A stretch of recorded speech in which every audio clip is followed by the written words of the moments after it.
السلام علیکم ورحمۃ اللہ وبرکاتہ۔ معزز خواتین و حضرات، مجھے ایک بات پر بہت تعجب ہوا ہے۔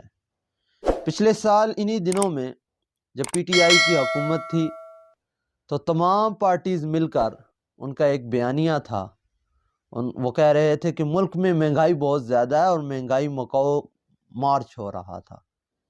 لیکن آج جب انہی لوگوں کی حکومت ہے تو مہنگائی کے فضائل عوام کو سنائے جاتے ہیں۔ آج وہ مہنگائی مکاؤ مارچ کہاں گیا ان کا؟ آج وہ عوام کے ساتھ ان کی ہمدردیاں کہاں گئی؟ اور آج ہمارے مولانا فضل الرحمان صاحب جو بہت ہی قابل احترام ہیں، لیکن ان سے ہمارا سوال بنتا ہے کہ آپ کی پارٹی آج کیا کر رہی ہے؟ آج آپ مہنگائی مکاؤ مارچ کا حصہ کیوں نہیں بن رہے، جبکہ مہنگائی جو ہے وہ آسمان کو چھو رہی ہے؟ شاید یہ بھی ایک سوال اٹھتا ہے، یا انہوں نے کبھی مارکیٹ کا چکر نہیں لگایا، یا انہوں نے کبھی اپنے پیسے سے کوئی چیز خریدی نہیں۔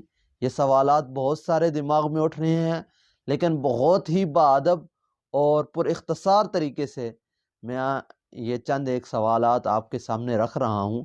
جب مولانا فضل الرحمان مد ظلہ العالیہ جو بہت ہی قابل احترام ہیں، لیکن آپ سے سوال کرنا ہمارا حق ہے کہ اب آپ کو مہنگائی ہوتی ہوئی یہ نظر نہیں آتی، یا تب آپ کا جو مہنگائی مکاؤ مارچ تھا وہ آپ کی ذاتی مرضی سے نہیں تھا، کسی اور کا اس کے پاس اختیار تھا، یا کسی اور کے کہنے پر آپ کر رہے تھے؟ یا اگر آپ کا ضمیر تب آپ کو اس بات کی اجازت دیتا تھا کہ اب آپ مہنگائی مکاؤ مارچ کریں، آپ کا ضمیر یہ آواز دیتا تھا، تو اب کیا ضمیر مر گئے ہیں؟ اب کیوں نہیں وہ مہنگائی نظر آتی؟ اب کیوں نہیں وہ عوام کی بدحالی نظر آتی آپ کو؟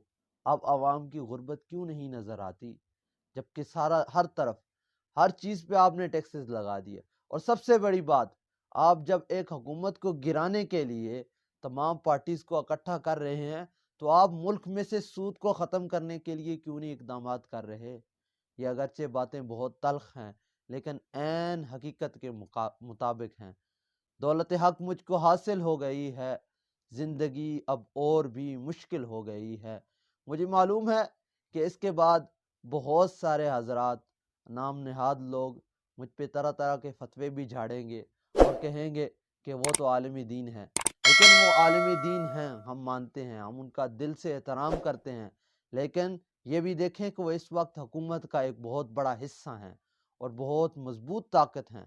وہ خود کو ایک بہت ہی مضبوط سیاستدان تصور کرتے ہیں، تو آیا کہ یہ ان کا حق نہیں ہے کہ عوام اب مشکل میں ہے تو اس مشکل وقت میں عوام کا ساتھ دیں، نہ کہ وہ ان جھوٹے حکمرانوں کا ساتھ دیں؟ اور بہت سارے دوست تو یہ کہتے ہیں کہ مولانا فضل الرحمان صاحب ملک کی گاڑی ہے جس کو دھکا لگا رہے ہیں، یعنی جب ایک گاڑی خراب ہو جاتی ہے تو تب اس میں یہ نہیں دیکھا جاتا کہ کون سا مسافر کس مسلک سے تعلق رکھتا ہے، اس کا کیا نظریہ ہے، اس کا کیا کاروبار ہے، وہ چور ہے یا کیا ہے، سب مل کر اس گاڑی کو چلانے کے لیے دھکا لگاتے ہیں۔ لیکن اب ملک کی گاڑی رک گئی ہے تو اس کو یہ سب مل کر دھکا لگا رہے ہیں، اور مولانا فضل الرحمان صاحب بھی ان کے ساتھ دھکا لگا رہے ہیں۔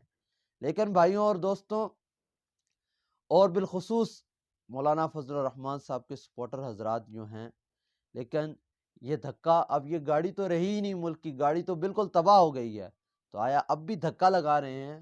تباہ شدہ گاڑی کو دھکا لگا کر کیا کریں گے آپ؟ یہ تو اب گاڑی رہی ہی نہیں، ملبے کا ایک ڈھیر بن گیا ہے۔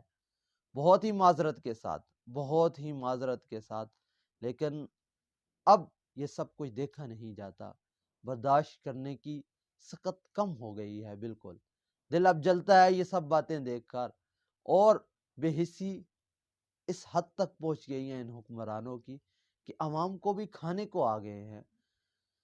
جہاں تک شہباز شریف کا یہ بیان تھا کہ میں اپنے کپڑے بیچ کر عوام کو آٹا مہیا کروں گا، تو اللہ تعالیٰ نے یہ جو عوام کو یہ ماس دیا ہے، یہ جو فطرتی ایک لباس دیا ہے، یہ جو خون، یہ جو ماس، یہ جو چمڑی دی ہے، یہ تو اس کو بھی کھانے پر اتر آیا ہے۔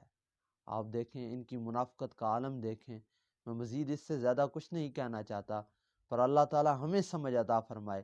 جب تک ہم ان لوگوں سے سوالات نہیں کریں گے، ان سے پوچھیں گے نہیں، ان کی کارکردگی نہیں پوچھیں گے، تو ان کو کون ہے روکنے والا؟ اللہ تعالیٰ ہمیں عمل کرنے کی توفیق عطا فرمائے۔ جزاک اللہ۔